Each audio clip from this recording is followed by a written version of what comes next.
Give me a screw, thank you. Wow, very nice. Toda rabba.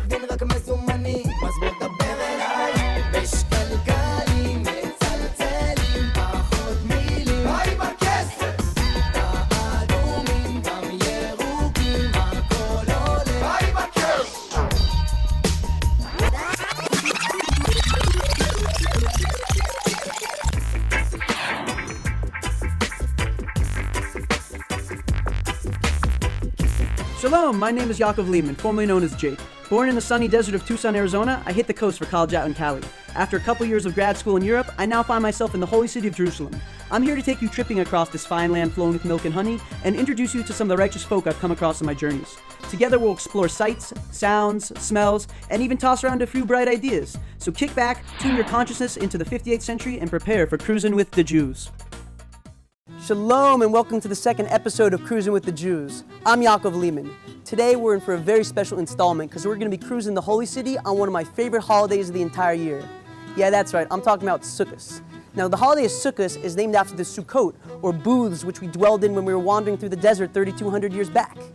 One of the many things we're commanded to do on this holiday is to be happy. I'm telling you, it says right in the Torah, V'samachta b'chagecha. You should be happy on your festival. Now how can you command somebody to be happy? We're not always totally in control of our emotions, are we? Today, we're going to find out through something I like to call the Sukkah Shop and Hop, 5771 Yerushalayim style. So let's hit it.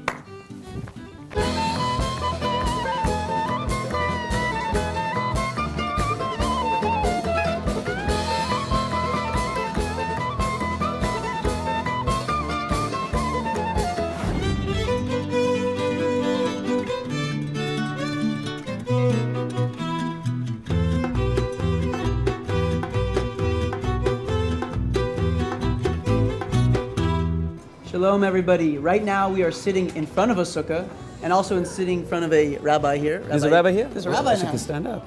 Rabbi Daniel Katz. How are you doing? Baruch Hashem. I'm very, very joyful. It's a good time to be joyful, I hear. Well, it is Sukkahs in Jerusalem. Right. There's a commandment to be joyful, but despite, or including the commandment, I'm also joyful. Go figure. Rabbi Katz, I noticed you have an interesting accent.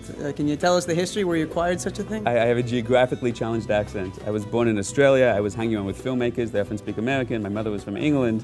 I toured a little. I hang out with South Africans. You mentioned you were happy. Yes. And that's a good thing to do on Sukkot, right? Well, there's amazingly enough, God commands us to be happy for 7 days during the time of Sukkot, which is really a phenomena because most people go through their lives depressed or sometimes happy if something happens to make them happy. But the fact that we believe that the omnipotent source of reality tells us to be happy, it's an incredible psychological statement, which means it's possible for a person to control their own emotional state.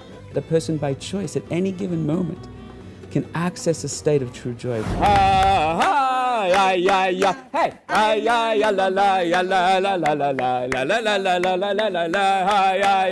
a person does that for 7 days, the Voishman makes an imprint in our hearts that I can choose joy in my life.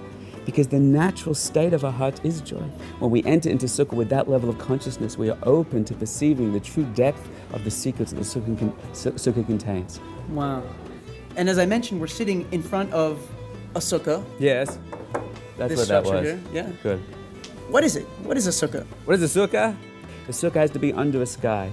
Has to be under a sky. Nothing else separating between you and the heavens above. The walls are basically, anything strong that holds it up, and the roof is the key. It has to be made of something organic, natural, but something not connected from the ground. Because as support, what's connecting us to Hashem, to the sky, to above, is really nothing man-made. It's really back to nature theme. Sukkahs represent bringing our dreams into reality, living those in a world where I don't have to live in houses and physical aspects. I'm set free. I'm set free from the bodies of homes and physicality. Now I can live in a world of complete faith and connection, and I bring that vision through my heart into reality. And so once we've prepared ourselves with the joy, and we come into the sukkah, right? What do we do? Eat a lot. Eat a lot. Right, unlike the rest of the Jewish festivals where we eat a lot. Okay, so we have to do that. I try and bring into the sukkah the holiest aspects of who I am. I speak the most beautiful words. I have my best friends. I dance and I sing and I celebrate life. Everything else I can leave out. I'll come back to that in 6 days. I have plenty of reason to be miserable and confused in my life. I can get back to that. The sukkah is the place of the best of who I can be. And when a person celebrates that and enters into that in sukkah, that empowers us to achieve that for the rest of the year. Rabbi Katz, thank you very much for giving us insight into the sukkah. I feel it's made my holiday much more meaningful. Maybe even more meaningful would be if you could give me a bracha. You want a blessing? A blessing. A bracha, a blessing. Yaakov, you should be blessed. You should be blessed to just dance and dance and dance. Dance? I mean, now? Yeah? Yeah, let's go. You want to dance? Yeah, let's do it. Da da da da da da da da da da da da. Yeah.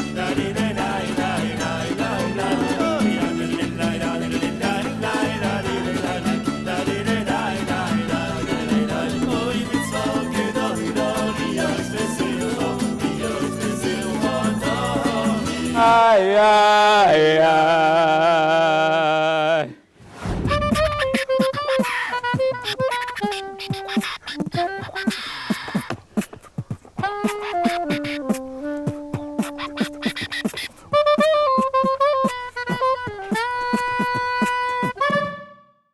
All right, guys, now that we know a little bit more about the deeper dimensions behind the sukkah, I think it's time to scope some ourselves.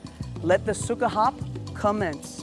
Sababa, sababa, sababa, sababa, sababa, sababa, sababa. Oh, la Israel. Arayot Yehuda, עוד יקומו במהרה. arayot Yehuda, עוד יקומו במהרה. Kids sukkahs.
We're here in a holy sukkah in the Old Sea with Rabbi Yitzhak Sokol. Rabbi. Shalom Aleichem. Lechem Shalom. Happy Sukkah. Chag Sameach.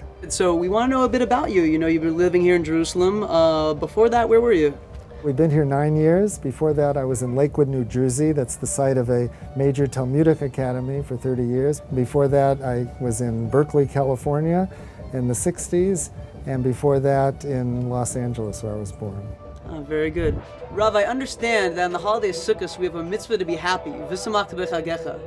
How do you go about preparing to bring yourself to this holiday with great joy, great simcha, as you would say in Hebrew? So God is really behind the happiness. And He gives us these mitzvahs. And when we connect with these things called mitzvahs, there's a lot of light. Sukkot has the most light. And we enter into this aura of light that totally surrounds us. So Rabbi, I know one of the mitzvahs that we have to do on Sukkot is to take up these 4 species. Yes. What is it all about, the 4 species? You got a willow, myrtle. Can you explain that to us? The 4 species are, there's a palm branch, it's called a lulav. There's myrtle, it's called hadassim. The willows, which are aravos. And there's an esrog, which is a type of a lemon. This is an esrog. It's in the citrus family. In English, they usually call them citron. Now, Rabbi, are we just taking up random different species of plants here? Is there any deeper meaning behind this? What's going on? I know you study Kabbalah. So there's the lulav, which corresponds to the spine of the human person.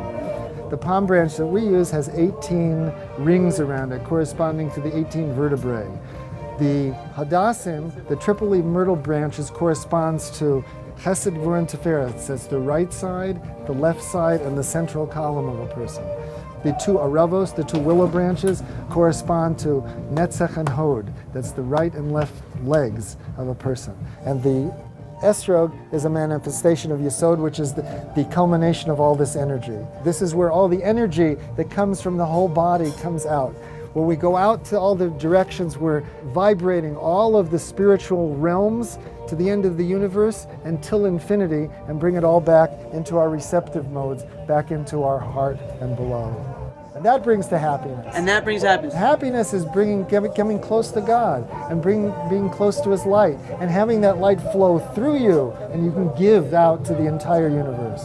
Rav, thank you so much for speaking with us. And right now we're going to go check out the Sukkah and try to score ourselves some of the species. Look for one that will speak to your soul, that you'll be able to connect with, and connect with this great mitzvah is going to bring tremendous light to you and everyone you love and the entire world. Sounds great.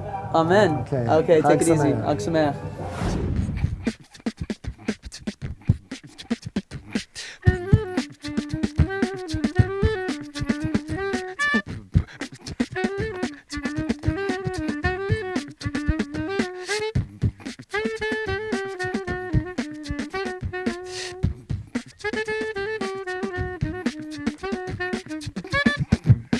All right, so now that we understand the deep Kabbalistic significance behind the 4 species, it's time to score ourselves a set. Right now in front of the Shuk, we're going to inquire about getting ourselves the goods here. Oh yeah, let's do it.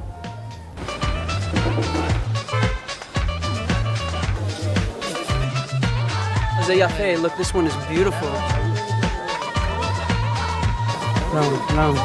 One thing I'm going to be looking for is a straight tip right here. This tip is a bit crooked.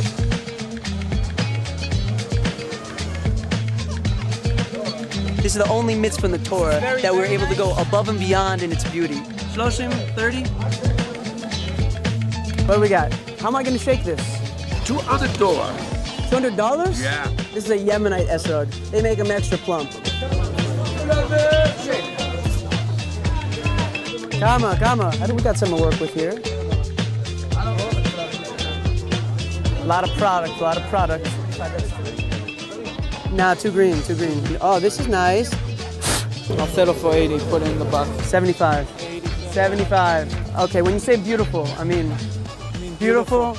This one is pretty. So you're doing this for 35 shekel? 150 shekel. No, I'm 135. I'll give you a hug for 135. Come on. I'll give you a hug for free. Okay, I'll take you up on that for sure. 140. 140, yalla. 140, yalla. All right, Noam, you didn't lie. We came out of here good. All right, so we've had a fantastic time shopping for the 4 species and was popping and hopping through the different sukkahs in Jerusalem.